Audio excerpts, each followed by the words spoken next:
नमस्कार बंधुगण। पवित्र चैत्र पूर्णिमा उपलक्षे आपण मान समस्त को मोर हार्दिक शुभेच्छा एवं शुभकामना। आपण मानू आज रही ज्योतिष कार्यक्रम को स्वागत। कारण आज रही ज्योतिष कार्यक्रमटी धनु राशि व्यक्ति विशेष मानक पई बहुत गुरुत्वपूर्ण अटे, बहुत ही खास अटे। आपण भिडियोटी को शेष पर्यंत निश्चिंत भाव में देखिले जानी पारिबे जे आपणकर काहींकी भिडियोटी खास रही। तेणु करी बंधु माने आपण मानकर जदि धनु राशि होइथाए भिडियोटी को स्किप न करी थरे मात्र शेष पर्यंत निश्चिंत देखंतु। निजर व्यस्त बहुल समय मध्यरु 10 मिनिट समय आपण निज पई दियंतु। धनु राशि व्यक्ति विशेष मानकर जीवन एही पवित्र चैत्र पूर्णिमा ठारू संपूर्ण रूप से बदलिबाकू जाउअछि।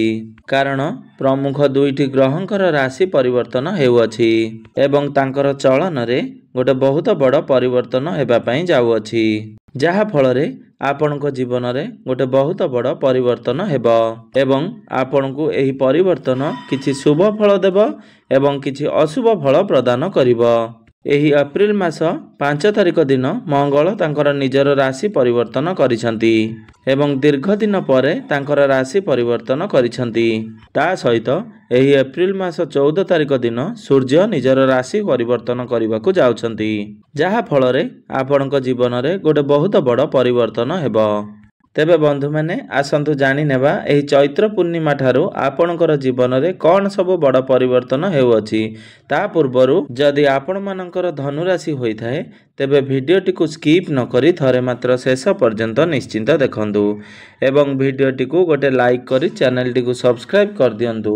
आपण माने जदि सच्चा हृदय रे ईश्वर को भक्ति करुथांती, विश्वास करुथांती तेबे भक्ति एवं श्रद्धार सहित कमेंट बॉक्स रे जय श्री जगन्नाथ, जय माँ लक्ष्मी अवश्य लिखि दियंतु।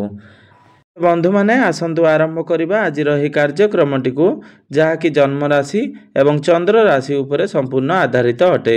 तेबे बंधु माने आसंतु जानिबा एही दुईटी प्रमुख ग्रहंकर राशि परिवर्तन फल रे आपणक जीवन रे केउ सब बड़ परिवर्तन मान हेबाकू जाउअछि।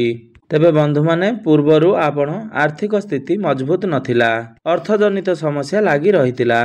आपण धार करिथिले बा ऋण नैथिले, ऋण सुझी पारु नथिले, ऋणर भार आपणक उपरे बढ़ी बढ़ी चलुथिला। एहाकू केंद्र करी आपणक गृह एवं परिवार रे अशांति लागी रहुथिला। आपणकर अननेसेसरी खर्च गुड़िए होउथिला। आपणकर शिक्षा क्षेत्र रे बारंबार समस्या देखुथिले। आपणकर चाकरी प्राप्ति को नहीं समस्या लागी रहितिला। आपण संतान संतति को नहीं चिंतारे रहुथिले बा संतान प्राप्ति पई आपण चिंतारे अछंती। आपणकर व्यापार वाणिज्य रे बारंबार क्षति सहिबाकू पड़ुची बा लॉस हेउची।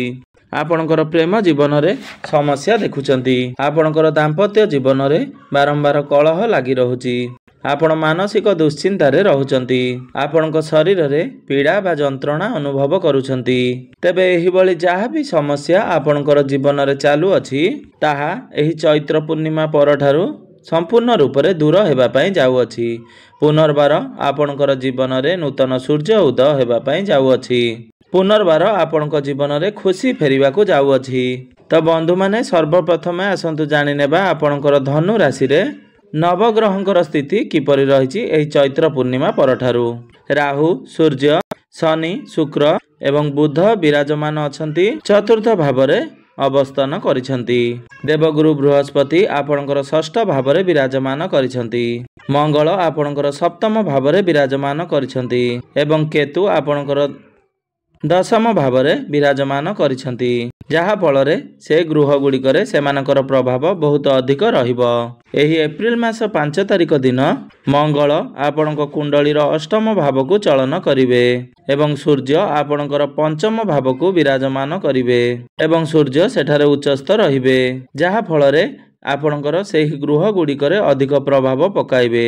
तेबे बंधु माने सर्वप्रथम आसंतु जानि नेबा आपणकर स्वास्थ्य किपरि रहिबो एही चैत्र पूर्णिमा परठारू। आपणकर स्वास्थ्य संपूर्ण रूप से ठीक रहिबो। आपणकू ऋतुकालीन रोग हेबार संभावना नाही।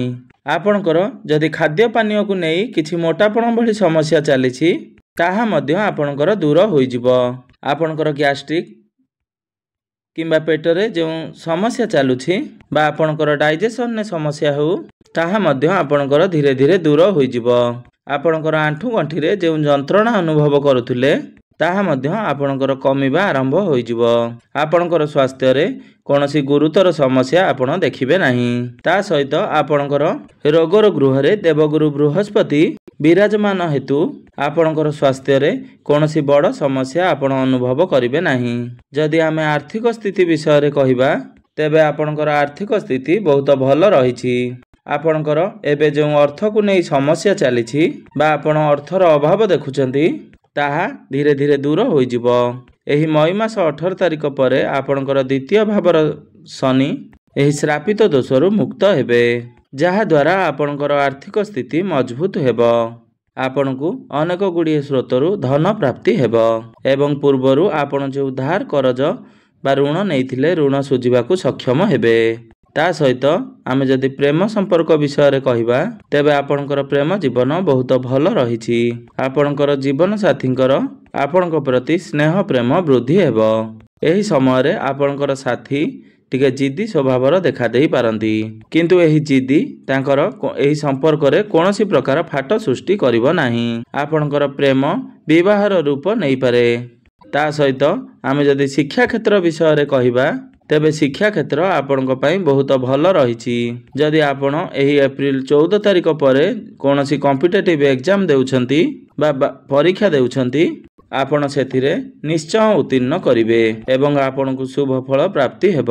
ଆପଣଙ୍କର ଶିକ୍ଷାର ଭାବକୁ ସୂର୍ଯ୍ୟ ଆସିବା ପରେ ଆପଣଙ୍କର ପାଠପଢ଼ାରେ ମନ ଲାଗିବ ଏବଂ ଆପଣଙ୍କର ରେଜଲ୍ଟ ଭଲ ଆସିବ ଏବଂ ଆପଣ ଏହି ସମୟରେ ଯଦି କୌଣସି ଏକ୍ଜାମ ଦିଅନ୍ତି ତାହେଲେ ଆପଣଙ୍କୁ ଶୁଭ ଫଳ ପ୍ରାପ୍ତି ହେବ। ତ ସନ୍ତାନ ସନ୍ତତିଙ୍କର କଥା ହେବା ଯଦି ତେବେ ସନ୍ତାନର ଯୋଗ ମଧ୍ୟ ବହୁତ ଭଲ ରହିଛି। ଆପଣ ଏହି ସମୟର ଅବଧି ମଧ୍ୟରେ ସନ୍ତାନ ସନ୍ତତି ପାଇଁ ପ୍ରୟାସ କରନ୍ତୁ ବା ଚେଷ୍ଟା ଜାରି ରଖନ୍ତୁ, ଦେଖିବେ ଆପଣଙ୍କୁ ନିଶ୍ଚୟ ଭାବରେ ଶୁଭ ଫଳ ପ୍ରାପ୍ତି ହେବ।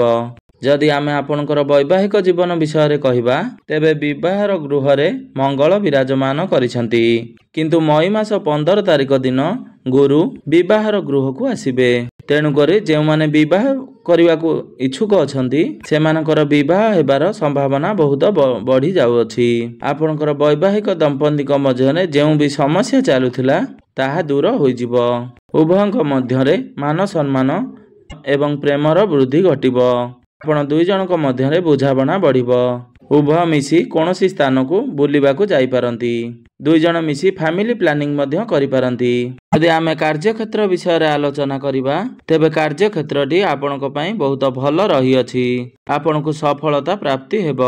ଆପଣଙ୍କର କାର୍ଯ୍ୟକ୍ଷେତ୍ରରେ ଛୋଟ ମୋଟ ସମସ୍ୟା ସବୁ ସମାଧାନ ହୋଇଯିବ ଏବଂ ଆପଣଙ୍କୁ ମାନ ସମ୍ମାନ ଏବଂ ପଦ ପ୍ରତିଷ୍ଠା ପ୍ରାପ୍ତି ହେବ ଏବଂ ଆପଣଙ୍କର ଉଚ୍ଚସ୍ଥ ଅଧିକାରୀଙ୍କ ସହିତ ସମ୍ପର୍କ ବହୁତ ମଧୁର ହେବ। ଆପଣଙ୍କର ପଦବୀରେ ଚେଞ୍ଜ ହୋଇପାରେ କିମ୍ବା ଆପଣଙ୍କର ଦରମା ବୃଦ୍ଧି ହୋଇପାରେ। ଆପଣଙ୍କୁ ଟାର୍ଗେଟ ବେସିକ୍ରେ ଯଦି କାମ କରୁଛନ୍ତି ତେବେ ଆପଣଙ୍କର ଟାର୍ଗେଟ ନିଶ୍ଚୟ ପୂର୍ଣ୍ଣ ହେବ ଏବଂ ଯେଉଁମାନେ ବେପାର ବାଣିଜ୍ୟ କରୁଛନ୍ତି ତ ଆପଣଙ୍କୁ ବେପାର ବାଣିଜ୍ୟରେ ବହୁତ ଅଧିକ ସଫଳତା ପ୍ରାପ୍ତି ହେବ। ଆପଣ ବ୍ୟବସାୟରେ ଲାଭାନ୍ୱିତ ହେବେ ଏବଂ ଲାଭ ଦ୍ୱିଗୁଣିତ ହୋଇଯିବ। ସବୁ ପରେ ଧନୁରାଶିର ବ୍ୟକ୍ତି ବିଶେଷ ମାନଙ୍କର ଏହି ଚୈତ୍ର ପୂର୍ଣ୍ଣିମା ପରେ ବହୁତ ଭଲ ସମୟ ଆସୁଅଛି। ଆପଣଙ୍କୁ ଆପଣଙ୍କର ଭାଗ୍ୟ ପୂର୍ଣ୍ଣ ମାତ୍ରାରେ ସାଥ ଦେବ। ଏହି ଚୈତ୍ର ପୂର୍ଣ୍ଣିମା ପରେ ଆପଣ ଯେଉଁ ବି ସବୁ କାର୍ଯ୍ୟ କରୁଛନ୍ତି ଆପଣଙ୍କର ଭାଗ୍ୟ ସହିତ ସମ୍ବନ୍ଧିତ ଆପଣଙ୍କୁ ଶୁଭ ଫଳ ପ୍ରାପ୍ତି ହେବ। ଭାଗ୍ୟ ଆପଣଙ୍କୁ ପୂର୍ଣ୍ଣ ମାତ୍ରାରେ ସାଥ ଦେବ। ତ ବନ୍ଧୁମାନେ ଏବେ ଆସନ୍ତୁ ଜାଣିନେବା କିଛି ବିଶେଷ ପ୍ରତିକାର ବିଷୟରେ। ଯେଉଁ ପ୍ରତିକାର ଗୁଡ଼ିକ କରିବା ଦ୍ୱାରା ଆପଣଙ୍କର ଯେଉଁ ଅଶୁଭତ୍ୱ ଗୁଡ଼ିକ ରହିଛି ସେଗୁଡ଼ିକ ଖଣ୍ଡନ ହୋଇ ଆପଣଙ୍କୁ ଶୁଭ ଫଳ ପ୍ରାପ୍ତି ହେବ।